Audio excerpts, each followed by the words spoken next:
Hey, what's up, guys? Top of the morning to you. All right. Hey, guys, what's up? Welcome back to the podcast. This is a growth nugget, and this is going to be a unique one because we're actually going to be dropping this growth nugget on YouTube as well. If you're new to the podcast, number one, welcome. We're glad you're here. Every week we like to kick off with what we call a growth nugget, and it's just a bite-sized business topic for your small business brain to chew on. And today we're going to be talking about delegation. So if you saw last week on YouTube, we talked about iterating yourself as a business owner, and really we broke it down into how do I scale? How do I continue to iterate?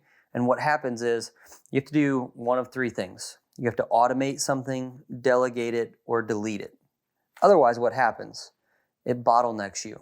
And so you'll hear the word bottleneck a lot around the Lawncare Leaders podcast. And that is just simply when a task or something in business bottlenecks to one singular location. And usually we highlight these because as a business owner in the first 3 to 5 years, that bottleneck is you as the business owner. So that's horrible. That stinks because you're continually changing who you are as a business owner. You're continually adapting to what is going on in your new environment. I've seen guys have to reiterate themselves in what they do 3 to 4 different times in their business in about 12 to 18 months, which is nuts. So that's why I thought this week's topic, it'd be good to sit with delegation. So important.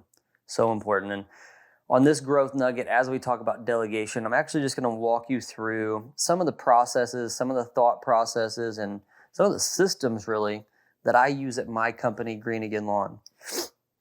Excuse me. So I've got a lot of guys in transition, and we've got big plans for the future. Well, with that is coming new roles, and so I'm going to go over my feedback loop that I create with Tiago, because I think that is a really, really good practical takeaway that you guys can use when doing delegation in your companies. And then I'm also just going to show you a little bit of the outline that I'm doing with one of my key guys, Sean, as he goes into this general manager and training role and prepping to take over a location next year. I'm just going to walk you through some of the theories, ideas around delegation that I'm going to be coaching him through.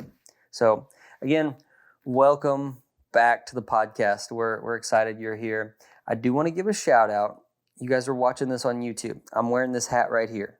This is my buddy, Nicholas Jordan, company called Uncaged Handmade. I wanted to give this guy a couple of shout outs because I'm always repping his brand, and then we're sending some of these hats out to our lawn care leaders, coaching, and community clients. So if you see them and you want one and you're not a client, you've got to hit up my buddy Nicholas with Uncaged Handmade. So wanted to give him a shout out real quick. Let's get into this. First thing we're going to talk about is make sure that as you begin to distance yourself away from any task that you used to do, that you set up some sort of feedback loop or some way to check in. One thing that you never want to do is just dump and run. All right, it's okay to delegate, it's okay to automate, but you also want to verify. So trust but verify is what we always say. And also, as an owner, as a leader in your company, it's your responsibility to be getting that information from those guys. And so if you can think about this, your job as the owner, let's say you're right here, all right, your team's underneath you, your job is to push authority down to the team members in your company. Their job is to push information up to you as the owner. But as you know, just like a parent, it's not like your kids offer you up what they just did. It's not like your kids come in and willingly tell you what they did at school that day. You have to extract information. So what I'm going to give you today is just a tool to extract information from your team. You have to carve out those good conversations. You have to carve out what is going on in sales. You have to carve out what's going on in marketing. Carve out those relationships. All right, and it's hard. The further you get down this road, the more and more you delegate, the more the relationships that are new coming into the door are delegated. And so how do you still keep tabs on everything? How do you check the pulse of your company in a couple hours. Well, I do it right now through feedback loops. So the first Tiago and I do every other Wednesday. One Wednesday, so it's like second and fourth Wednesday, we do our standard feedback loop. And we've been doing this for 4 years now. And we started off by checking in on the top 20% of our company. This is the top 20%. These are our key leaders, our key people, the people that we want to pour into. We check in on them. I say, how are they doing? What's the highlights? Give me some feedback on them. Are some of them down? Usually one of them will have a personal thing going on. It's all those little things that help me create that relationship still and really say I'm out of town and I need to come back, like exactly what happened this past week. Feedback loops are a great way to just jump into the thick of things and really dive deep on what's going on in your company. All right, next, we like to go over bottlenecks. I just told you, you as the owner are bottlenecking yourself. So I'll say, Tiago, what are you seeing as bottlenecks within our company? Is our admin bottlenecking us somewhere? Is our customer service? Maybe I know for a lot of guys, we're seeing your quote procedures might be bottlenecking you. Maybe you as the owner are the only one that can quote, and you're quoting in a certain way. Or maybe you're quoting, but then you're also the guy doing the designing, and you're also the guy doing the selling, and you're also the guy doing all the work after the sell, all the logistics behind the scenes. Well, guess what?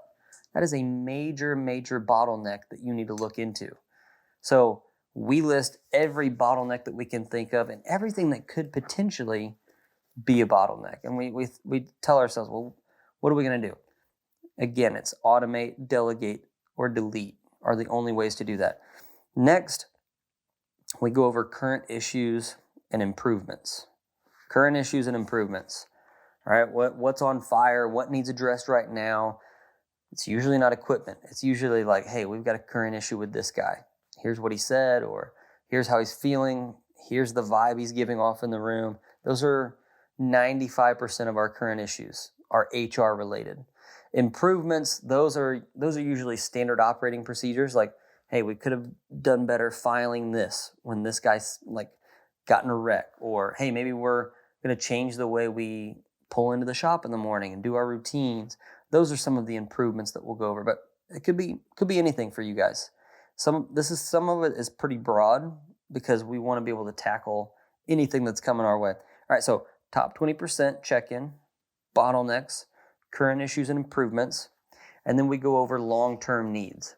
All right, once we do long-term needs, that is looking out into the future, saying like, okay, well, right now, like we're talking seed already. It's May and we're talking seed. So we would have that as a long-term need. Maybe we're talking 2 years down the road. Hey, this guy we know is going to leave. We're going to need this many trucks. All right. So any long-term need you can think of, we do that. And then at the end, we like to just do action items. All right. So I told you that's second and fourth. So every other Wednesday, the first and third, what we like to do is we like to do team updates. And we like to say, celebrate. Well, what is one thing that you need to celebrate with me? The other ones you're always going over, just like solutions to problems, what you're trying to fix. This one, it's nice to take a step back and say, hey, what are the team updates?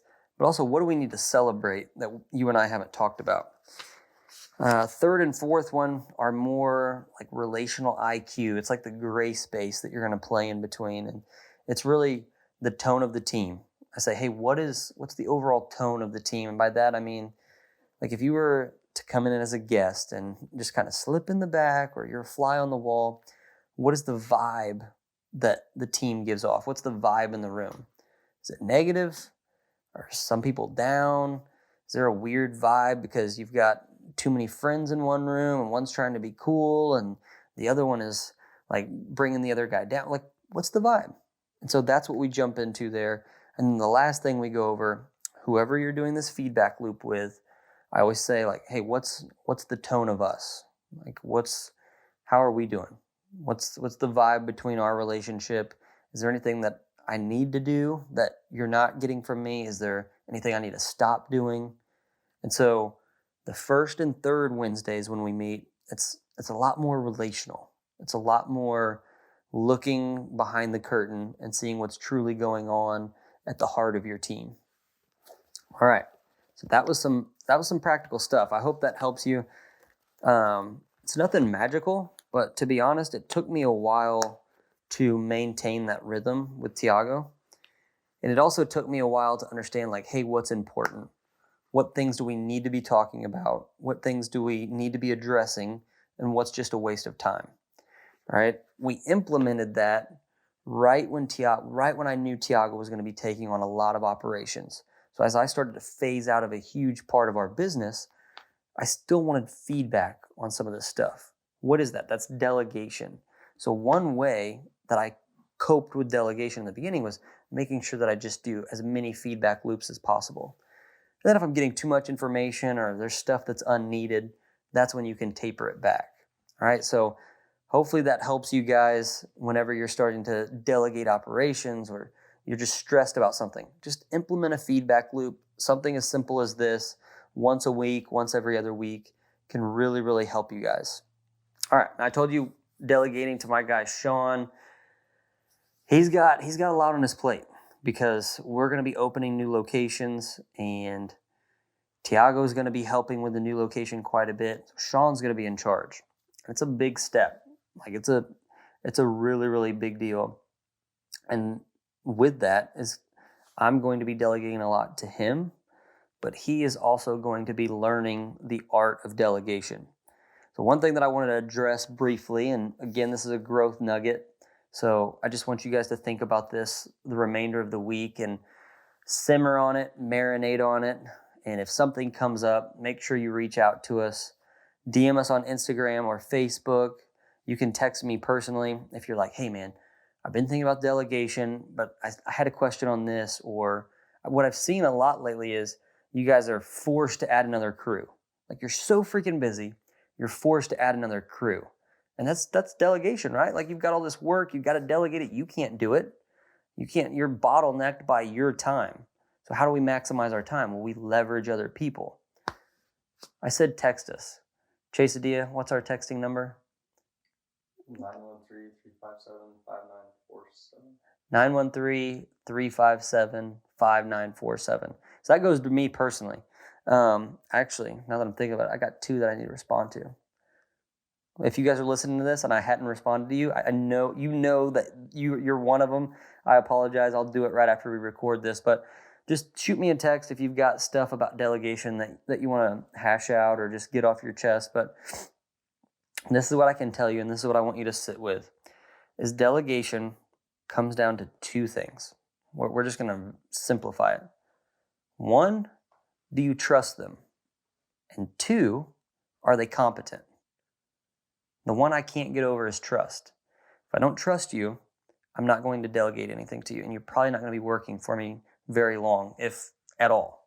All right, so you have to trust them completely, not just with the task that they're doing, but you have to trust them as a person. Number 2, are they competent?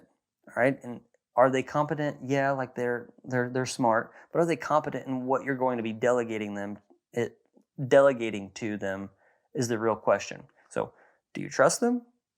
Are they competent? Whenever they fulfill both of those categories, you need to start delegating to them. Whenever you say, yeah, I trust them, they can do the job, let's delegate to them. Now, what happens if you're like, I don't know? Well, in that scenario, it's your time to go back to the drawing board and say, okay, hey, it's a good dude, I trust him, but he's dropping the ball a little bit here. Maybe you go back to the drawing board on training. And so if you guys are wondering about how to train, actually on lawncareleaders.com, we have an outline on hiring and growing your team. And the course actually goes over training.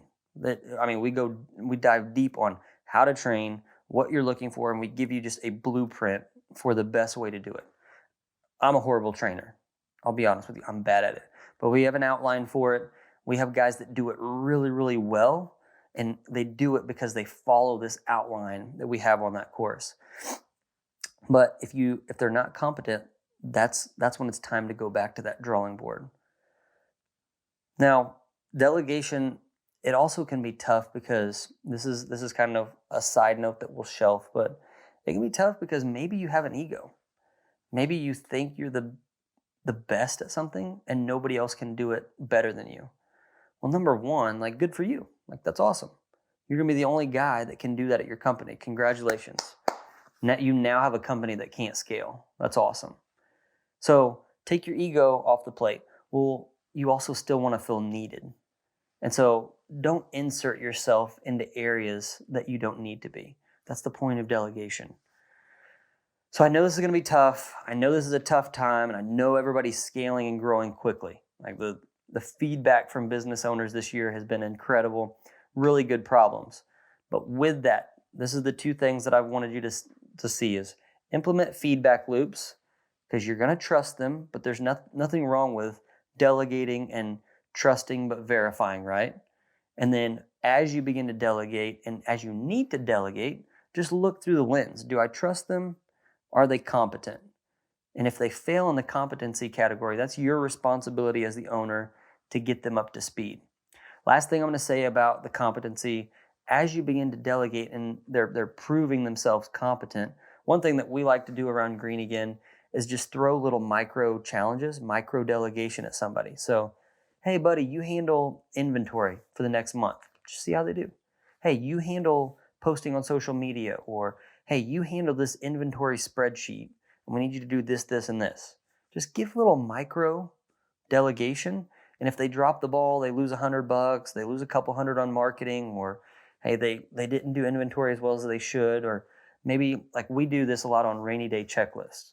We'll delegate something to somebody on a rainy day. It's just a micro delegation, but it's just a little test so that they can prove their competency. We already trust them, we know that, but we want to see if they're competent. We want to see how they do as we begin to offload more responsibilities to them. So that's this week's topic. It's going to be pretty heavy, but it's much, much needed. Is that what you say that, Chase? It's mucho, mucho needed. It's very much important. So this to me is going to be critical. Like, we've been talking pricing, hiring, equipment. We've been talking priorities. All of this is just like stuff that is just because you're scaling. This is the single most important in scaling. If you don't automate, delegate, and delete, you're not going to be able to scale. So this week, I'm super pumped about. I'm super excited. Get to delegating, get to training, bring on new people. It's the only way that you're going to be able to continue down this path you're on. Otherwise, you will always bottleneck. And guess what? As you delegate, something else is going to happen. You're going to go increase your capacity as a business owner somewhere else, and you're going to bottleneck again. So what do? You go back to the drawing board. Do I need to automate it, delegate it, or completely remove it off my plate? It's just this continuous growth cycle. So that's it. That's all I got for you. That was a mouthful of, that was not a nugget. I mean, I almost feel bad. Maybe we should lop this off, Chase. That was more than a nugget, guys. That was a freaking 12 count meal at Chick-fil-A with a large fry and a sweet tea. That was the stuff there, and it was my pleasure. So hope you guys have a good rest of the day. Keep at it, and we've enjoyed hanging out with you.